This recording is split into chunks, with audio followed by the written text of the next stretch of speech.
vorbeam ore întregi, te sunam să spun, doar tu puteai să înțelegi. Mă ascultai mereu repetând aceeași poveste. Râdeai de mine și-mi ziceai, fată, treci peste.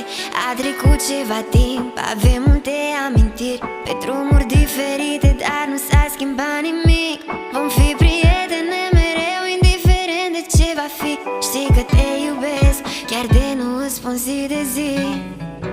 Ești cea mai bună prietenă mea, aș da orice să rămânem așa. Ai fost și la rău, ai fost și la bine, mereu împreună.